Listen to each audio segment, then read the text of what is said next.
Welcome to Simply Heaven, the podcast where we tackle the biggest question of all time: what happens after I die? And more importantly, how do I get into heaven? Join us as we dive into what the Bible says, explore other perspectives from other religions, and share some wild personal stories along the way. This is a space for honest and real conversations for those looking for hope in this broken world. So grab a coffee, settle in, and join us as we uncover the truth together. Ready. All right, welcome back. Simply Heaven in the house today. And not only that, we have a special guest. Yeah, Steve's here. Steve. And Steve was on time. He was. You don't know this yet, but there's an on running joke. We'll just say 3 o'clock, and then we take a bet on what time Steve's getting here. Okay. Usually it's on time. On Steve's time. Yeah. So Well, that's what I think up to Greg, I think at this point I think we're 2 for 2. I think you got it right twice. I've got it right twice. This is true. Because we keep flip flopping on who goes. Time? We always go over under, and then we pick the time. Like you were on time. Yeah. You said 3. You were here at 3. I told Steve. I said 2 o'clock. It was 2:55. Wait, hold. Did I not say that? I said, what time are you going to be at the shop? Yes. You said 2 o'clock. What did I say after that? Nothing. Yeah. All right. Terrible. All right. So, anyways, this is how we start off every interview when we have a guest. Banter? Or No. Yes. He's getting there. We're working on it. Yeah. Drama. We're working on it. All right.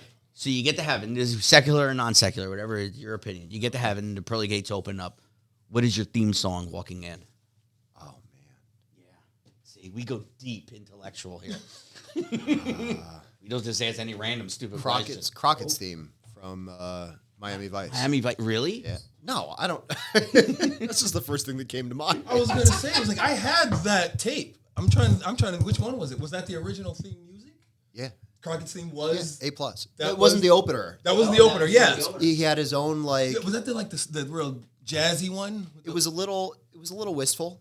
It was a little sad, but it was synths, so it was jaunty and... Like you went daunting and sad. Like he's here. So that was the first one that came to mind, and you actually heard it in your head. No. Okay, that was my question. No, It was like, you're coming out, even Jesus is going to be like, really? Just like Paradise. Just like Paradise by David Lee Roth would be a good one. See, I was expecting a David Lee Roth song. I was Well, after Halloween. Yes, well, that's the only reason I wouldn't have had any idea. Just a Gigolo would have sounded odd going in. That would have. Now here's my question for you. What do you think Steve said his would be? No, we can't do this because I'm going to make fun of it again. Okay, all right. It's all right. It's out there now, It is out there. and I'm secure in my. Your At least one person is. Yeah. I'll take it. It's Bruno Mars. Uptown Funk. Perfect. You will be uptown at that point. Yeah. That's what I'm saying. Yeah, that is, I didn't think of that. Okay. I'm gonna give it to you. But is that what it is? Give it to you. I forget what song it is. That's Uptown Funk. Did I say it was Uptown? Uptown Funk gonna give it to you. Yeah.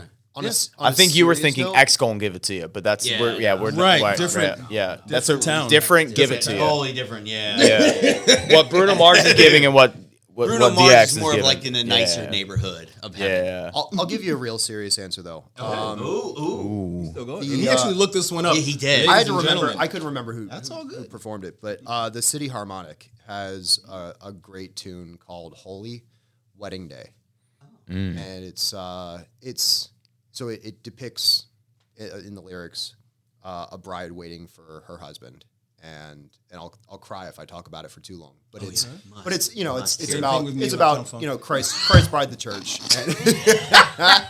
and the anticipation of seeing one another face to face. And it's I think that's got to be my real answer. No, I love hair metal. Don't get me wrong. Yeah. It's okay. But you're talking about You're entering heaven. Yeah, I mean, I can see. You're right. I should probably said Luther. It was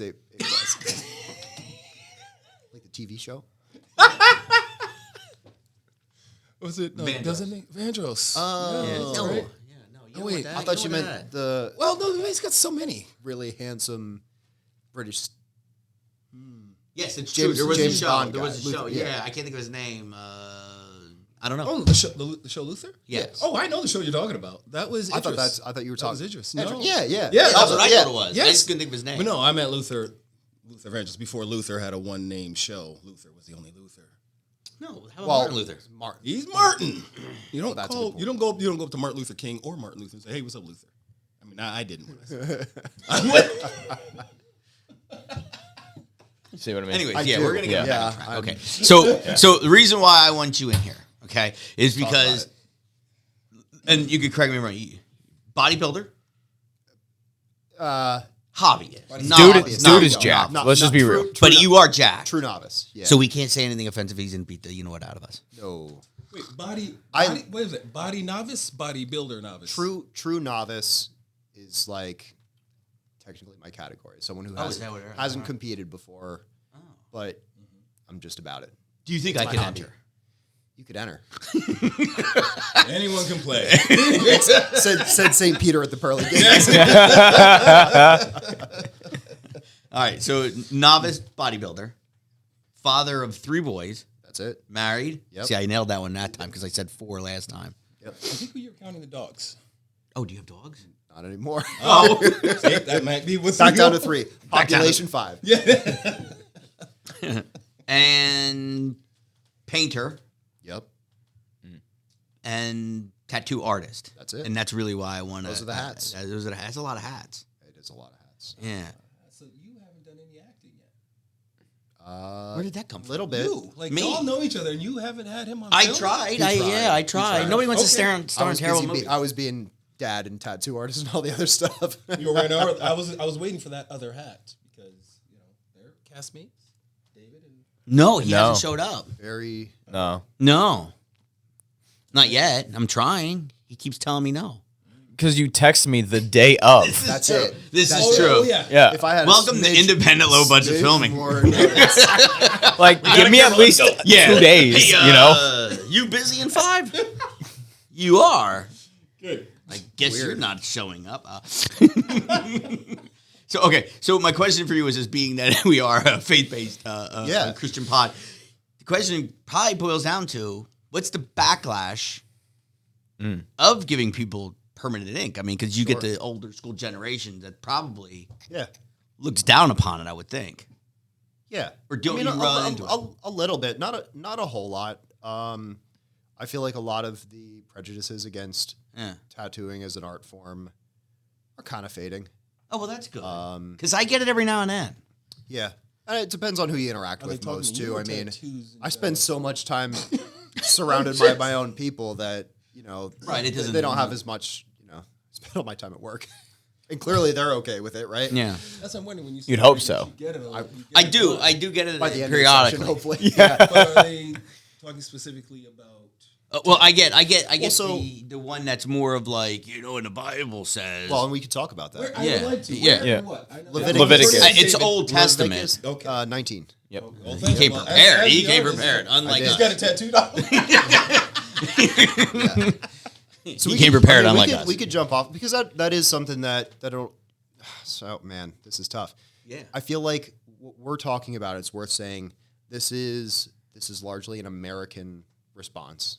Oh. So like our culture is informed a lot by Puritanism and by fundamentalism and some more fundamentalist interpretations of Scripture.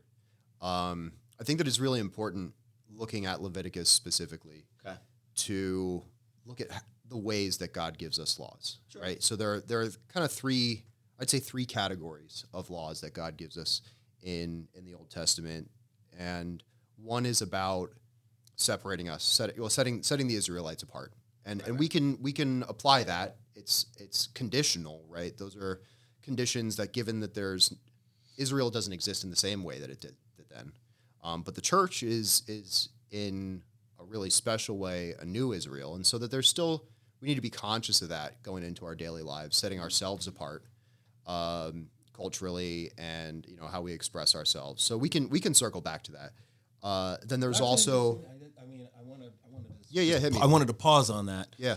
That the current church, little c, capital C, the church, the people of the church are the new Israel. Absolutely. So set yourselves apart. Yeah. Like, as holy. Yeah. Just as we told the Israelites. But I don't think I don't know if I've ever heard it as the church is the new Israel, as opposed to Israel just got nation opened up. Right. You know what I mean? Like, right. Well, everyone we're was part of grafted it. in. Yeah, exactly. Right? But the root of the plant changed dramatically in the new covenant too.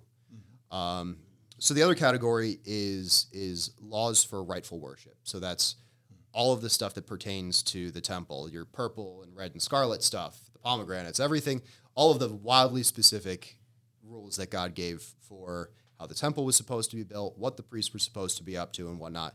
And the last are the just general moral laws. And so those are the not conditional, those are the foundational laws that are going to apply to us ongoingly forever, because that's how we live in harmony with God, stay in his grace, and that's how we stay in harmony with one another and how to best take care of ourselves. So like, the laws about like proscriptions and prescriptions on like sexual morality and stuff like that. Like those are things that last in the new covenant. Things like rounding off your sideburns and how exactly and where to plant your crops, and what to do about mixed fabrics and dietary laws.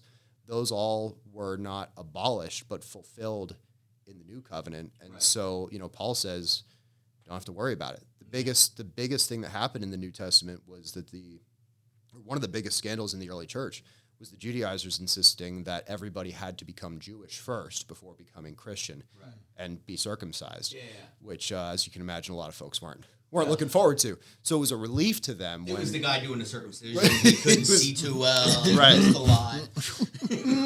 What a bris. But yeah, so I think a lot of, figuring out which of these laws and which of these proscriptions and prescriptions are applicable in the new covenant is hugely important to us as Christians. And I think that if you look at the context in Leviticus 19, it's a long list of things that pertain to what the neighboring peoples were doing, the neighboring pagan cultures, and different things that to us, in our time, we don't really see as having any specific kind of like connotation or anything like that. Rounding our sideburns, whatever. Goodness gracious. I mentioned before, we all turn our phones off. Yeah. Yeah. All of us. Yeah. So, sorry. No, that's all right. So basically, your point is pork chops for all. Absolutely. No, maybe not for me. Only lean. Right. Lean. Fat trimmed. Fat free. Impossible pork chops. No. No. Anything, processed? No. No, Thank you. They're from Satan, I think. No. I think They're from somewhere. Yeah, I think that's Leviticus 20. Thou shalt not eat impossible Make up food. meat. Make up meat. Yeah. You got me. You got me lost. Yeah. That's Oh, my wow. point. I didn't see that one coming. That's what it That's is. a whole different conversation. Is that what it is? It's just to put me in the hot seat and get me lost. Yeah. So We bombard you with stupidity. That's our goal. perfect. I'm gonna do my best to persist. But in Good the luck. context, so it says something along the lines of not cutting yourself for the dead, There's a bunch of or make marks on your skin. And it says, "For I am the Lord." Right afterwards. So you look at the other immediate context, and one is the next verse is, "Don't sell your daughter into prostitution," and that pertains to temple prostitution, which is what the neighboring cultures were up to. Right. And the previous, I forget what the previous thing was, but it's something tantamount.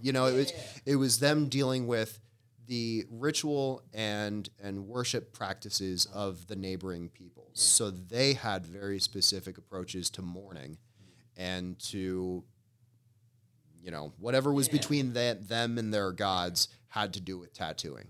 So that's the reason for, to the best of my knowledge and my research, the reason for that proscription against tattooing pertains to setting us apart.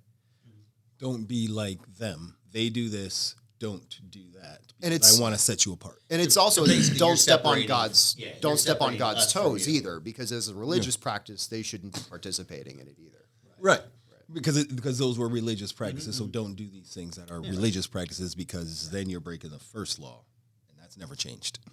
Right. Right, absolutely. So, and even though that might not immediately pertain out of that context, I think that there's a lot of useful information that you can take from that. I would encourage my clients, you can synthesize that to apply to you as you're discerning a new tattoo.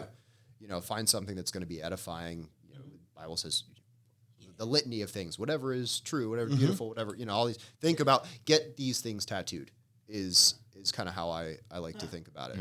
So is there any tattoo you wouldn't do? 100%. I have a pretty, no hate symbols is an easy one that most people can get behind. But no, I don't deal with occult imagery. There's a lot of stuff. It's a hugely popular subject matter in tattooing these days. And a lot of people don't really know or it's just the aesthetic. Exactly. I was going to say, how close, like you say, you don't deal with what you say. How did you? Occult stuff or occult like symbology or something like that. Now, but I'm looking at the font on your shirt. It's not, but who decides what is occult and what is not? Me, fortunately. Okay. Well, no, you are the man, right? You're the one who's doing the job. But that's what I'm wondering. When you say, because you're in a community of tattoo artists too, and if in the community, they you guys say, oh, we're not going to do that. Sure. But everybody does something a little bit different.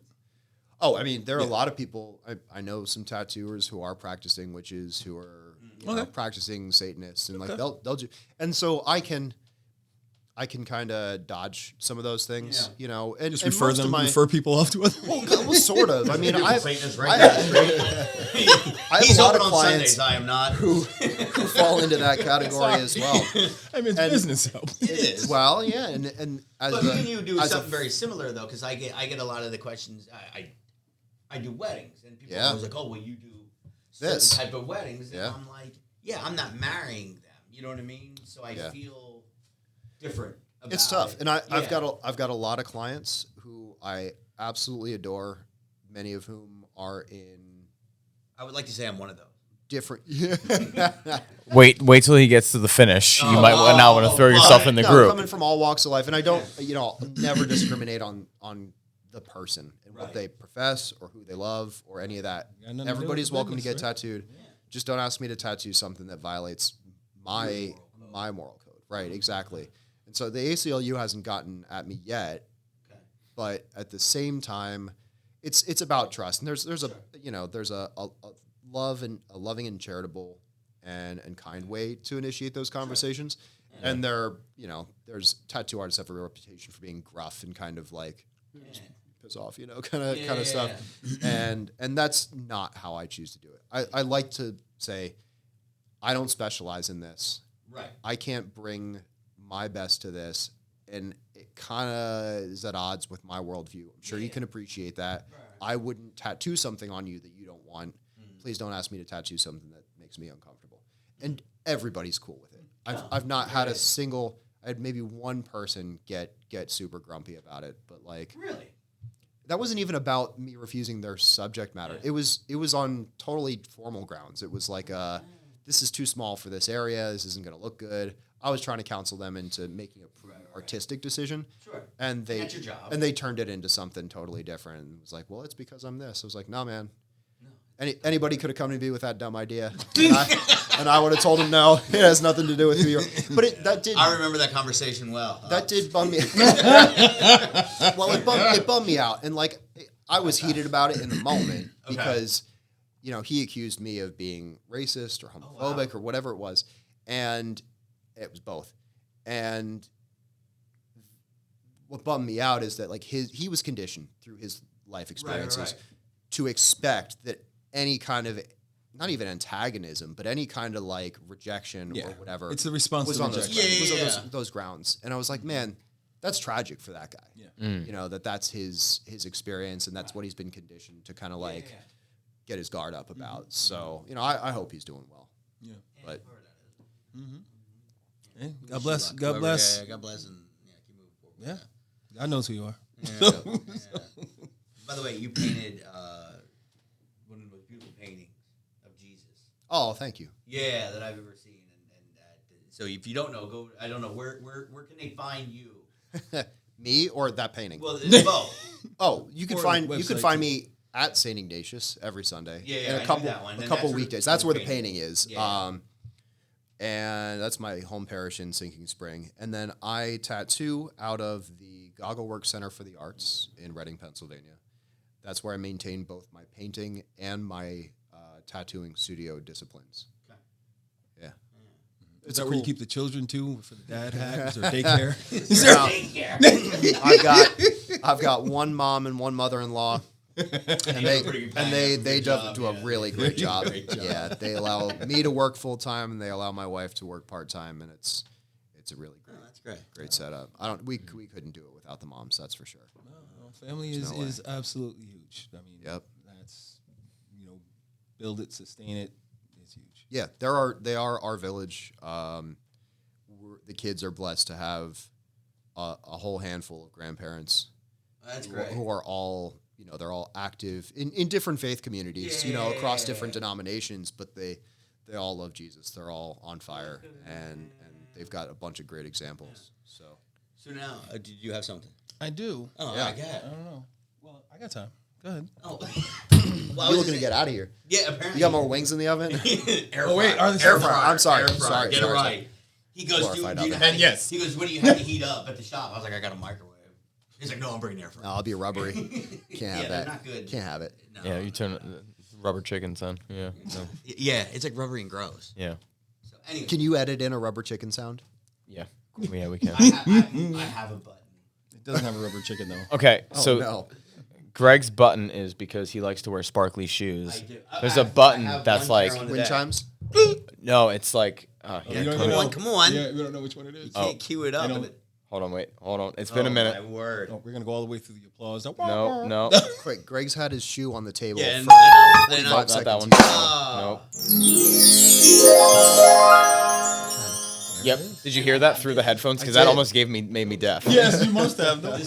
That's because the volume button got zoomed By all the the way, way Steve, up. I think you would look great in this. I know. Is that a sequined? Wait a minute. This is a sequin jacket, yes. But wait, this is like it is Prince Purple. I always say it's my Grimace coat.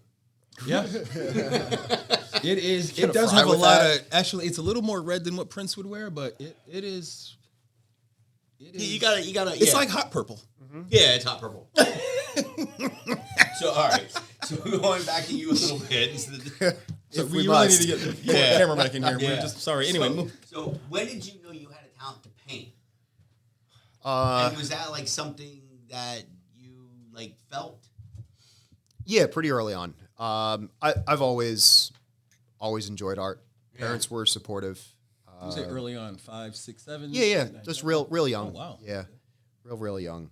And I don't know if it was just, kids love adults' praise. And so they thrive on that. And my parents were just really good at building me up and let me know that they were proud of me. And that was one thing that I was really great at. So, as you know, kids they'll spam the same joke. They'll just tell you the same thing over and over and over again. And so in probably a slightly less immature, but only by a little bit sort of way, I was thinking like, man, I want praise. Please do another drawing quick, Okay. And the more time you spend doing that, the more time you're practicing and pretty quickly started shining a little bit in school and knew that that's what I wanted to do with my life in some capacity or another. Sure. Yeah, and you went to Kutztown. I did for art ed. Okay, and what is that? Art education. Oh, okay. Yeah. So you went to be a teacher. Yep, I have my BS in art education, and that was a well-meaning but not super well-informed guidance counselor in high school said, this art thing is great. Yeah. But if you want to be able to eat food, and I do like food, not impossible food, just regular food. That's a callback. Buffalo chicken. Sometimes. You should go into education, which betrayed. Really? Yeah, which for a person who works in a building full for a little bit, I don't see you being your best teacher. Oh no, I resent that. No, I'm not saying that. No, I'm more concerned about the if you want to eat part. I think that's where the dude was yeah. But I'm just saying, like if you want a stable, stable income, whatever. And at the time, which is crazy because this was the height of No Child Left Behind, probably the rockiest time for special, course teachers and non-core courses. Exactly. And so that was fraught at the time when I was studying art ed with this constant advocacy for like why my job existed. And it got exhausting before I was out the gate. You know, I was 3 years into the art education program, realizing that I was going to spend way more of my time writing lesson plans that demonstrated how well I could incorporate across curricula to bring math and writing and reading into my classroom, and how little time and how little encouragement there was going to be for me to maintain any kind of studio practice of my own. Right. And that's what I was getting. Well. Right. I'm a maker, and I was blessed with at that age, you know, being in my late teens, maybe 20, 21 or something like that, a rare and uncharacteristic foresight to realize that's not what I wanted, that I wanted to create. So I finished that degree, but I also picked up a bachelor's in fine arts, specializing in painting and watercolor. Now, do you think that helped you, like, to become a better painter, or? Oh my gosh, yeah. Okay. Yeah, for sure. That had more to do with the professor and just the work hours that I put in. You know, great staff, or faculty rather. The art history and the visual language and culture type stuff is indispensable if you want to be a practicing artist. And what are the odds that you can actually make a living at just painting? Just to give it a content. Sure. I mean, can I set it up with like a humble? Sure. It's not a humble brag, but we're asking for the brag. It's a brag that I'm gonna like immediately pull the rug out from under. So I've been really blessed in the critical response to my work. I got into a couple national level shows while I was still in college, and am the youngest, was at least, last I checked, the youngest inductee into the signature member of the American Watercolor Society. You know, some really great feathers for that hat, at least. Right. And you're gonna need them because the dad hat takes a lot of things. Goodness gracious, doesn't it? And I think that that all said, like I can't make a consistent living off of it. You know, pretty well decorated nationally and internationally, pretty well received by that world. But to actually generate income to support myself, and let alone the whole family, would be a tall order. So I saw the writing on the wall there too, and was good and thoroughly sick of working retail at the time. I thought I need to do something that employs my gift so I can be a good steward of it, but also gives me some flexibility in my schedule and is more lucrative for my time that I put into it. Because that's a leap of faith. Yeah, oh, for sure. You know, just be like, I'm going to actually pursue my career in art. Yeah, and that's where the tattooing thing came in around that point too. Yeah. So, did you have tattoos up at that point, or I did? Yeah. So when did you get your first one? Oh yeah, that's a good question. My first one was in, I've been like 1920, which is late for someone who. In 1920. Yes, I was 2019. I think. Okay. Yeah. Well, I look so good because the steamer. He unwrinkled me. Yeah, I was gonna say you look great for being 105 years old. Well, I used to be a bodybuilder too. Yeah, right. 105. I want whatever you're on. Impossible meat. Yeah. No, none of that. No, it's real. It's a real deal. 8 ounces of blueberry. Let me see. Chicken. So, first tattoo at 19, 20 years old. Yeah. And how much after that? I love the question, but was it dumb or was it thought out? Because there's usually, and I'm sure you know, most people come in with either a dumb idea or something really thought out. No, it's a piece. How do I want to phrase this? The subject of it stands. It's a Bible verse. Okay.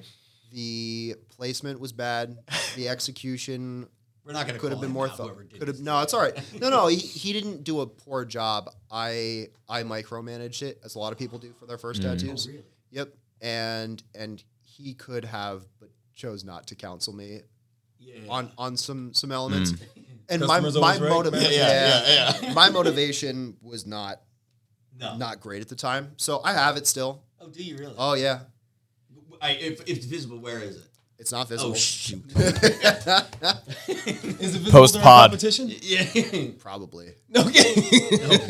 Have you seen how small those shorts are? That's what I'm saying. Is it the left or the right cheek? That's pretty much. No. It's my lower stomach, and No, that's the whole thing. But I did accrue a couple more before starting thinking about tattooing, and so though not the original, not that first one, the few subsequent were with an artist in Kutztown, with whom I developed a friendship, just professional friendship, and then eventually when I expressed interest in tattooing, I don't know if he just needed more days off or what, but this is uncharacteristic of the industry. Normally, it's very hard to get an apprenticeship, but man, my guy just needed a break, I guess. It was a 3-person shop at that point, and he brought me in, and it was surprisingly cool. There wasn't the usual sort of like hazing that has become was at the time kind of typical in tattooing. So wait a minute, that's some serious like hazing. Like you could wake up with a tattoo on your forehead. It's not just marker. It'd be hard to not wake up before then, but no, you kind of get like grunt work, You're in the beginning, you're not able to directly, help customers. So a lot of the work is familiarizing yourself with keeping things clean, keeping people safe, and therefore it's a lot of scrubbing. It's a lot of cleaning. It's a lot of desk work, making sure people are. No, of course. It's just part of the process. Absolutely, it is. Yeah. And they, to their credit, gave me appropriate work that would better help grow you too. Right, and it wasn't just vindictive, sort of like putting a needle in somebody. So you want to know what you're doing. I wasn't scrubbing the bathroom with my toothbrush, or anything like that. Right. Sometimes it resembles like boot camp type stuff. So, but I mean, you are you're putting a needle in somebody, so you're absolutely yeah. So have you ever? When was the first time you were like, oh boy? Oh man. We won't mention their name or what it is. We'll just that's okay. I mean, let's see. Because everybody has that one that's like. I would say, especially early on. Of course. One of the challenges coming from a background in art, where I was pretty capable. Because painting, if you mess up, that's okay. That's on you. But if you mess up, watercolor is wildly unforgiving. I've picked 2 of the least forgiving media available. Yeah, one's interpersonal. The other is just very expensive to mess up. But the early on, one of the biggest challenges was taking my really ambitious visions for things that I could easily accomplish with pen and paper or ink or paint or whatever, and realizing what the limitations of myself and my trade at that point, and then also the limitations of the medium itself. Tattooing is governed by a different set of what's a prudent amount of detail for the size than a painting is. A paper is a substrate that doesn't bend once it's framed. There's no feelings. You're not getting people passing out, and I'm sure you've seen it all or whatever. But yeah, I mean, early on it was hairy. Yeah, it is for every tattooer. So don't you share it? Don't you shave it what though? Are you doing? That was great. Can I get it here? Dad jokes. I don't know if you can. No, too hairy. No, but I mean, you got to shave the part of your tattooing. Okay, we've gotten to the joke part. We're moving on now, Greg. Thank you. Well, I am the only one in this room that has never had a tattoo. I've seen it done. I wish I had a machine for like a gag, like a little just I would next episode. Yeah. Oh, wait on location, live from the tattoo parlor, Cross Keys Tattoo Studio. Steve gets a tattoo. Yeah, that's what he calls it. Yeah. Now, well, it's at the Goggle Works, but it's a studio. That's in my the DBA. Yeah. Cross Keys and cross the way. I was like, what? No, because he has cross. It's not cross promotional. In this case. Well, we're gonna go cross promotional on this because you Cross Keys based off of the cross, right? Like you made the name. Peter's Keys, in fact. So okay. So in Matthew, oh goodness gracious. Yeah, we're going to fact check you, by the way. No, you got it. No, please do. I'm Catholic, so I know the Bible well, but all the citations are going to be lost to me. Here's what you're going to appreciate this because I have a friend that goes to St. Ignatius. Okay. I'll name drop him after the pod for you. Go for it. But when I was in there, I went for St. Ignatius. He brought me to a few of the stuff at St. Ignatius, and you guys had a speaker in not too long ago, last year. And after we left it, he said, he just pulled me aside and he was like, you know how anybody in here could have found out that you were a Protestant? And I was like, why is that? He said, because our speaker was only supposed to talk for 45 minutes and he went for 90, and he said, you didn't move in your seat once. And I figured you would appreciate that. Yeah, we've got a strict 15-minute limit on homilies in a mass. Yeah. Anyone goes beyond that, then God bless them, but like the little kids who come up to tell you afterwards about this is what's going on at our school, and parents with toddlers are just like, shoot me now. Like, I need to be gone 20 minutes ago, please. Anything but another guest speaker. Yeah. Yes. But anyway, the origin of the keys. So Jesus says to Peter, that I'm going to give you the keys of the kingdom, and whatever you bind on earth should be bound on earth, whatever you loose. And so that actually references in Isaiah, I think it's 22, where the prime minister was stripped of his rank, the old guy, and the new guy was brought in, and in the Davidic kingdom, he received the keys to the kingdom, and he was the king's right-hand man. So similar language too. It mirrors it in the Old Testament and the New Covenant, and so Jesus sets up a hierarchy within his apostles as well, that that Peter's leading them, and so it's just a reference to that. Something that there's a responsibility to people there. There's shepherding. When Jesus says after the denial, Jesus says, "Feed my sheep." There's an imperative, I guess you could say, that I want to try to live by, and that expresses itself in my shop name. Yeah, and to go back, we're going to throw it back to Greg and I, our last makeshift pod. We talked a lot about being Christian business owners. Oh yeah. So by giving, having the meaning behind your name, like, and doing business as like on your own, like, what does that look like with being a Christian? Because I mean, you obviously the tattoo world, there's a lot of secularness in there, but the business world in itself too. I mean, there's a lot of ways that people can try to lean towards, how can you make the quick buck? And sometimes that's throwing your morals aside. Like, what does being a Christian business owner like also mean for you? Yeah. Well, I mean, we discussed earlier about what work I'll partake in, what work I'll refuse. That's one of the first witnesses that you can offer, is just standing your ground on what your moral code is. How you conduct yourself in business otherwise is good, not treating people poorly. Right. And that's tough. I'm still working with people. And I'm working with people in very close contact and very high stakes for them personally, very high stakes for me. If they don't show up, my time is lost. I have to make sure that I respond to those challenges charitably as often as possible. You're out of good answer. And time. Yep. Yeah, it's time. I mean, and if someone shows me that I'm like really out, because I could have potentially with put something in. Some advance, I could do that, or I could be at home hanging out with my kids. Right. And it's not like you got their credit card information, so you can we're going to have to charge you 35%. Some people do that. Okay, so they'll pay a deposit. No fee. Yeah. All right. Yep. So there you go. Deposits are pretty common and practice. I think that should be, especially that's because for that reason. Fair. I can't double book people. It's not like a doctor where he's got 7 patients and you come in late and he'll take the other one and what have you. But So what is the deposit for Steve? I actually don't take deposits. I don't know what he was saying. Just tell us now. You're talking like this, side of the microphone. Oh, So is this move much the better? mic back, yeah. Like the more I've adjusted the mic, you keep moving more forward. And actually, can you Is just this lift it up and then get under it and get This is what you want. So What am I doing? My policies are actually pretty. Don't touch my long black mic like that. It's pretty. back to the answer, please. Yeah. Do you want me to start? Just start over. We're gonna start over. We're just gonna start over. So I forgot my question, by the way. I asked the question. Oh, I forgot. It was. Listen, nobody cares about this question. Nobody cares. Nobody cares. How else? About Christian business ownership. Yeah, and, sure. and the more. Yeah, just general integrity. Can't get it out.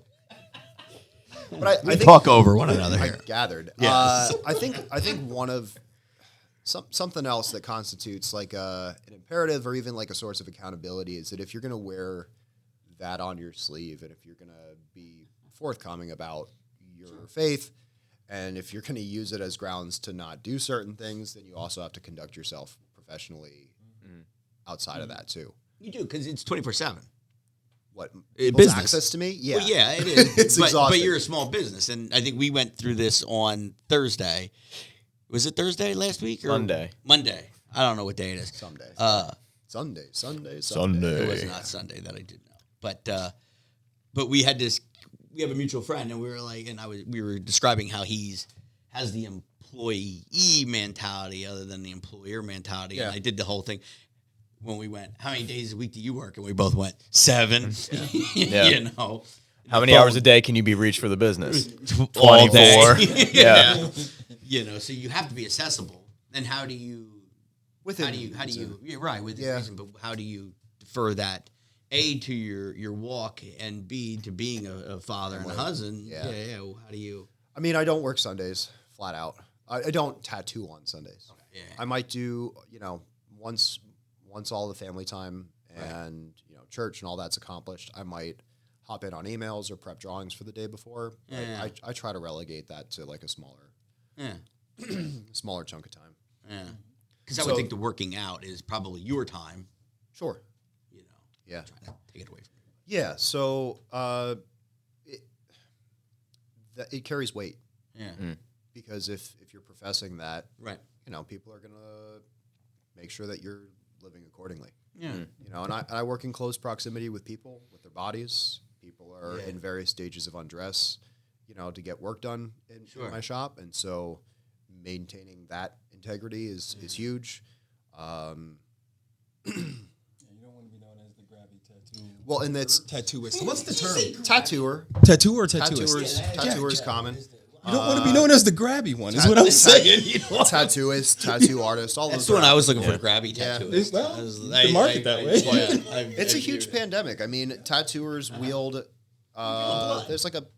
What? No, not dealing with the pandemic blood. behavior. But I mean, in terms of professionality goes, people are there in a state of kind of vulnerability, and you're in a position of power, and people do wield that inappropriately, How does your wife feel about all the ink that you have? That's funny. Okay, and what's off limits? So that she hands and throat. See, every wife has that. Anywhere above my collar is off limits. She wants me to be able to be presentable. And outside your cuffs. Right. Yep. So I'm right. You're good. Right to my edges. Yep. And it's funny. We had a conversation about this not that long ago, and I was looking forward to getting some new work done, and she was just a little reticent. And we believe that my body is hers and her body is mine, and so so that dynamic is important in these issues. And we had it out for a little bit. We were chatting about it, and then she was putting together a slideshow from like the previous year or like an album or something like that. So she ain't prepared to shoot you down. No, this was subsequently. Okay. This was after we ended a pretty tense conversation, and she came back after. And there was this picture of me with our recent trip to Puerto Rico together, and I was standing with my more heavily tattooed arm behind her. I don't have anything that was visible on the front of my body in the photo. And she goes, "You don't have like any tattoos." So with her blessing, I just got something done a couple weeks ago, and who does your stuff? A couple different people. Right. Yeah, you don't just sit in the bathroom like 8 different mirrors. Yeah, now it's all backwards. I'm running out of space on my body that I can tattoo myself. Okay. Yeah, the upper arm would be arms in general, because you need both hands. Tattoo well. Yeah. One to stretch the skin and one to apply the. Is that how it works? Yeah. Yeah, you gotta. Yep. Or it's gonna not follow the. See, once I get old and saggy, then it's gonna be. Yep. Yeah, that you'll crepe bring paper. In a group. Yeah, you bring in a group of people to get the steamer. Get the steamer out. Get the steamer. Steamer. Yeah. All right. So here's one of the things that we talked about. Well, I'm helping. Are you? I told you. I gave you the warning. Whatever warnings Greg gave you beforehand were not the real ones. Like it's way up in the grill right there. Anyway, I was saying what I wanted to say was what we talk about a lot here. The whole thing is simply heaven, and you do a lot of. And by the way, Jimmy is not a listener as of now. Well, we're going to learn something. So I'm going to listen to this episode. So the idea is, what's it about? Why do we do what we do as followers of Jesus? Why do we do what we do as followers of Jesus? So sorry. What's so funny about that question, Steve? What do we do, Jesus? So I'm like, but just like you were talking about the diet earlier and but there's a why, right? There's a why behind it, and then there's a why on this side of life, and there's a why on the other. Sure. So why for you both ways? What, as far as tattooing goes? No. Or why you are and why you follow Jesus? Why you practice and walk? Why you do the walk? Where are you going? Man. I mean, wow. It's rare that I get point blanked on like the most general fundamentals. I'm so used to like combing through like BS questions. No, I don't know. No, like one of my favorite things to read. I like reading moral theology. I like reading church history. I like reading complex stuff. It's so rare to get like point blanked on stuff. But I would say, I think this is not my a complex book. It kind of is. Because it gets the fundamentals. Like to know, love, and serve God, exactly. Here, and to be happy with Him in the next. And so my everything is a recognition of what God's giving me, and giving back and trying to do that stuff for His glory, whether that's my work or my family life or whatever. And so trying to pursue the best version of me in service of those people that I interact with is what I feel like God's calling me to do. Sure. And I feel there's like a universal call there, that the universal kind of call to holiness. And, through all these disciplines and whatnot, growing closer to Him, deeper in friendship with Him, and set myself up to truly desire heaven. They say, like no one gets forced. No one gets sent to hell. People choose. People choose hell. No, you're right. And so, I think in the same way, they say choosing heaven is it's an active choice. It's an everyday choice. For many of us, there's a moment that we can recall where we profess that for the first time. Mm-hmm. But I think if we're being real, every day is an opportunity for reconciliation, for admission of what we haven't, and every day is an uphill struggle to continue to persist in those choices, that active act of love, rather than just saying it. Yeah, because I feel the same way in a sense, because everybody, it's because you went to Catholic school. It's true. We ain't gonna go there. He fits right in. This time. He fits right in. The guest is. Yeah, he completely. That's me dinging. That's a reference throwback to an episode that y'all will never hear. So it's an thank outtake. you, thank you for that. Yeah, you gotta release that. It's all the way out. Yeah. I completely forgot. We would lose our tag on all of our channels if we would post that episode. Children friendly. That was already gone. No. I'm pretty sure I deleted that off of everything. There's no. Thank goodness. I went to Cabrini Academy, by the way, which is no longer. Okay, we're done on this topic. So, because I know he's going to open up about it again. No, I'm not. But what I was going to say is, I feel the same way, because as a fellow believer, when we get in paths with people, it's our job, in a sense, to show them Christ through us. Absolutely. Mm-hmm. That's sort of how I view it. Yeah, I mean, to grow closer to God to the point where, theosis, becoming more like God, not becoming gods independently, but becoming drawing closer and closer. Yes. Yeah. Now, did you grow up Catholic? Yes and no.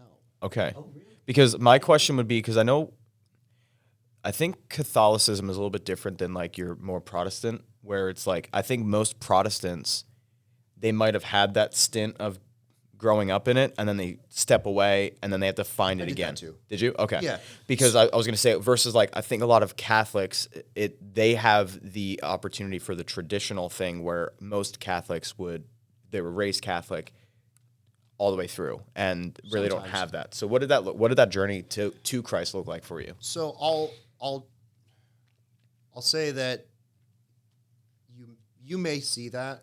I think a lot of us, myself included, go through especially in adolescence. I mean, everyone kind of does rumspringas for varying lengths of time.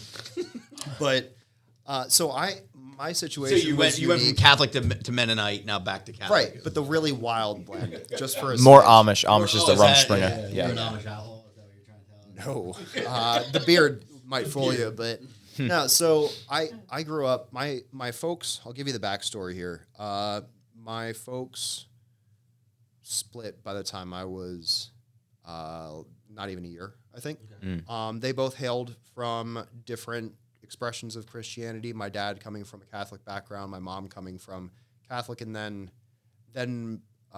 evangelical, Pentecostal kind of background. A local Assemblies of God church is where I grew up with her, and my neck of the woods. Yeah, yep, and so I split my weekends, one and the other until I was probably 16 or so. Literally, yes and no. Yeah, exactly.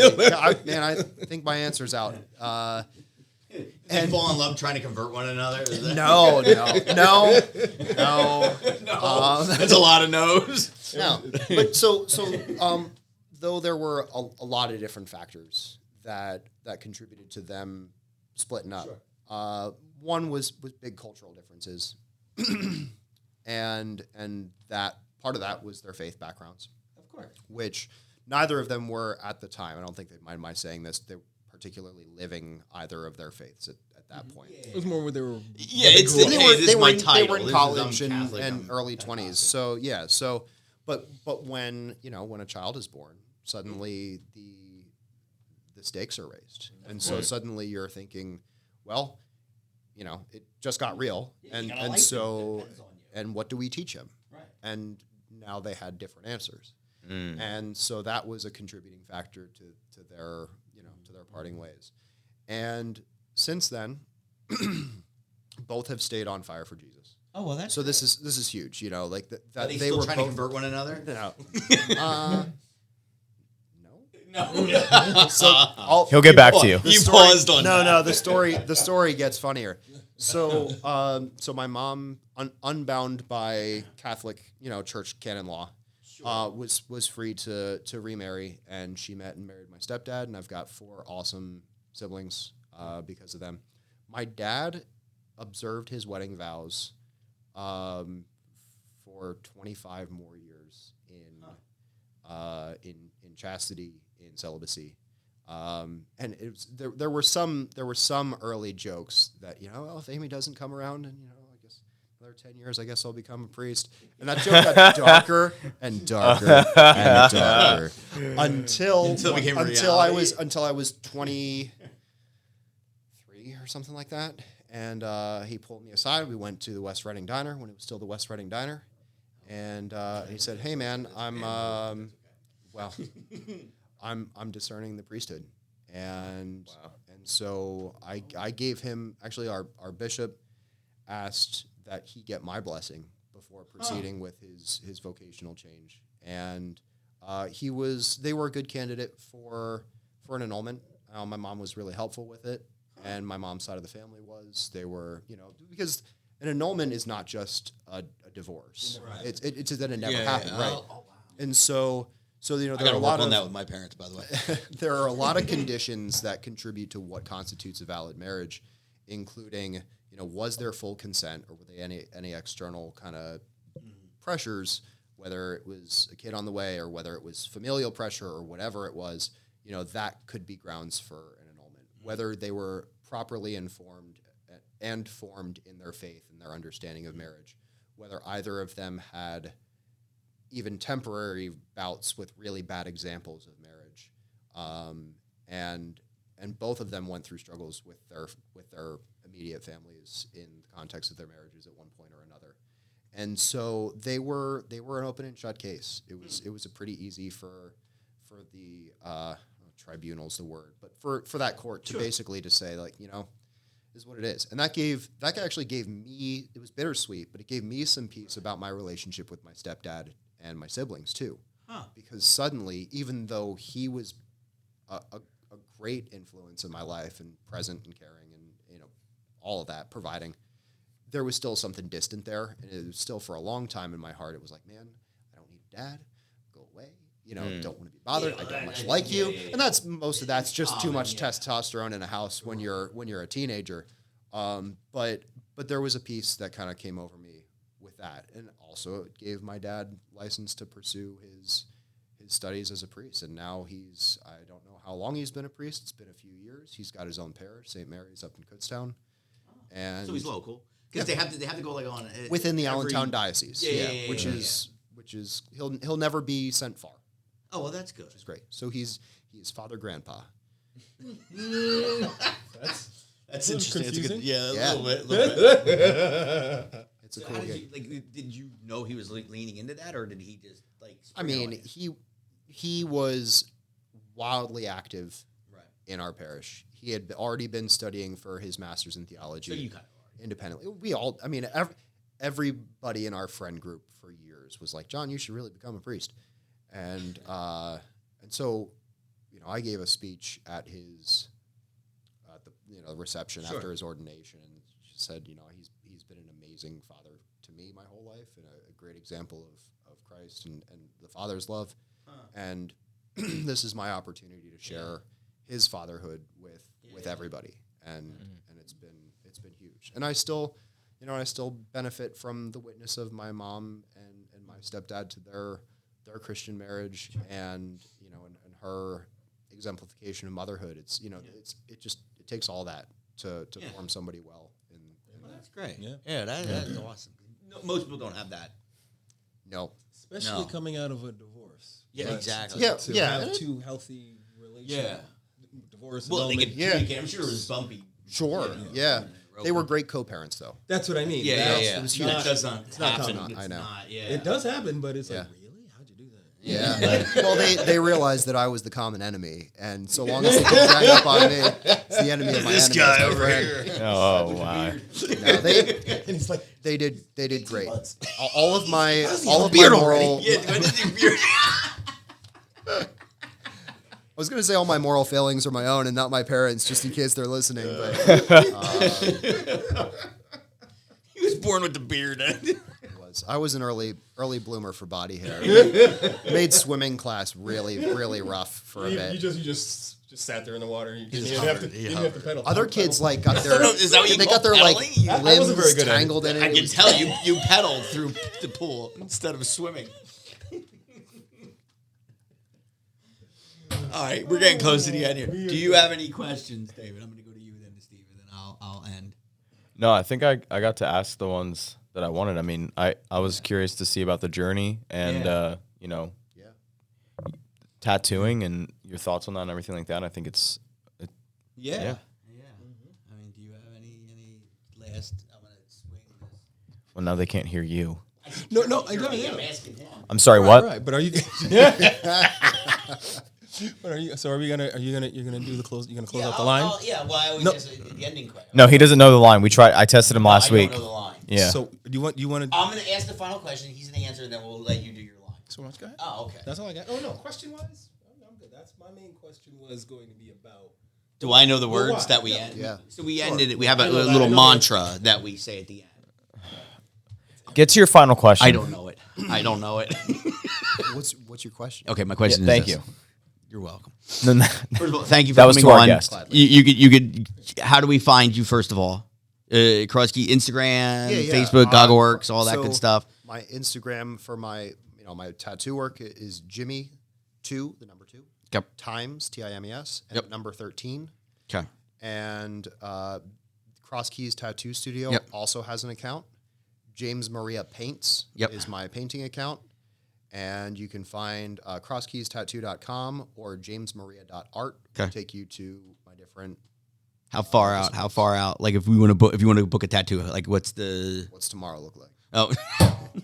All right. So our boy is struggling. Yes, he's broke right now. I'm kidding. This is probably a very busy day. I'm taking some time tomorrow after my weekend. Well, good for you. So, all right, so here's my final question. And I've known you for quite a few years now, and we always talk shop when we're together. But if I didn't know you, and I was walking down the street and I seen you and I walked up to you just randomly because you're wearing a faith-based whatever, and I said to you, hey, how do I get into heaven?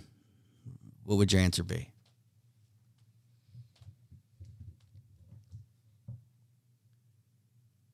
long answer or the short answer? You're the one that has to leave, not me. Your answer. No, I mean the simple repent, believe is like an easy catch-all. Sure. You know, and I think it's tempting to just leave our faith at that. I think there's a lot of effort, and it's if you look at different denominations, some of us are better at it than others. The initial grab on, the initial, this is the bad news, but this is the good news, is the start.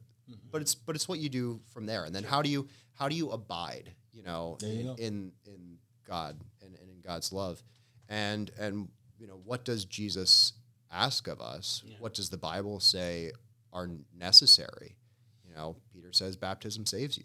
So what does that mean for us? Is baptism salvific or not? Is it regenerative? Is it not? Is it just a profession, or is it something that we ought to do as soon as possible? Those are questions we got to ask ourselves when considering that. And I think the same goes for the rest of it. Do we go on and sin boldly, or is there something about the change that's initiated in us by God that calls us to follow his commands? And is there something beyond that even? How do we not get thrown into the lump of people who cried, Lord, Lord, or who cast out demons in his name, but what's missing from that equation? And so for me, that there's something beyond just that initial profession. Of course, that's huge. Right. Admitting, that's the start of the problem, or the start of the solution to the problem of sin. But I think then throwing yourself fully into pursuing that relationship with God, and for me, that looks like participating in the life of the church and in the sacraments. So by availing myself to the sacrament of reconciliation, by participating in being open about my sins, and availing myself to the counsel of a priest, to kind of like the accountability there as well. It's not dissimilar from some of the practices that my mom's churches have set up. It's pretty. Yeah. It's amazing. We still repent. Yeah. Of course. Right. We're taking two different streets. But by adding the accountability portion, and the needing to do stuff face to face, you all find yourselves confessing to one another in the same way that the Bible says, and so just the graces that I can avail myself to make sure that I'm right with God, make sure that I'm truly repentant. Right. That's huge. Regularly receiving Jesus in the Eucharist is the other thing. How do you abide in him? How do you have that life in you? Mm-hmm. He eats my flesh and drinks my blood. So by participating in those, that's pursuing that relationship for me. And of course, it also is living my faith and being Christ to others too. These practical expressions, these ways that faith is not just the stem or the root, but the flower and the fruit of that faith, as well. So it's a multi-part thing. I wouldn't say I try not to reduce it to a bumper sticker, to something simple, because anyone who's living it for real knows it's not. That is the whole thing about this podcast. Is yes, the beginning is simple. Yeah, right. Like it's simple, and that's a gift in itself too. That is a huge gift of grace. That like when you said, we have an opportunity every day to repent. We have every day, no matter what happened yesterday or 2 minutes ago. Sure, we have that opportunity, and that is amazing grace right there. And once you do that, it's like, okay, now the party begins. And there is a party. There is a party. That wedding feast. That wedding feast of the Lamb is it. That's right. That's it. There's a party in heaven when you decide that. Well, that's what it says. That's right. Yeah. And I like a party. Rejoicing. Why do you think? Like, and you got to bring Bruno to the party. Come on, man. So it's full circle to Bruno. Yeah. All right, wrap it up. Come on. All right. Be respectful of our guest time. My pleasure. Yeah, thanks for having me. Everyone to come back on again, let us know. And then we'll actually have a topic that we actually discuss. No, I'm here for whatever you got. I think I'm great at talking about myself. It's one of the few things I can really. Oh, are we really? Is this breaking news? This could happen.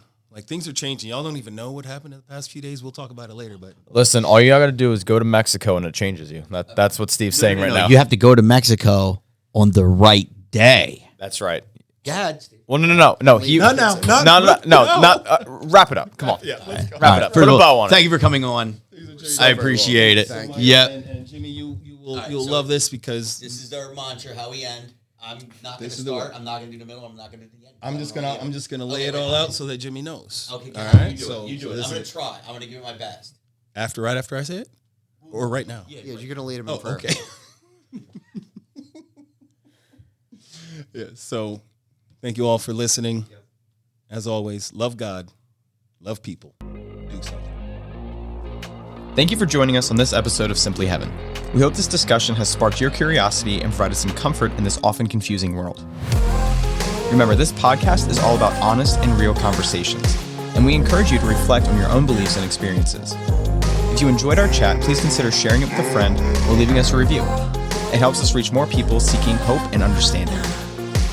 We'd love to hear your thoughts or stories, so don't hesitate to reach out to us on social media. And remember, the journey to understanding is just as important as the destination. Stay blessed, and we'll see you next week on Simply Heaven.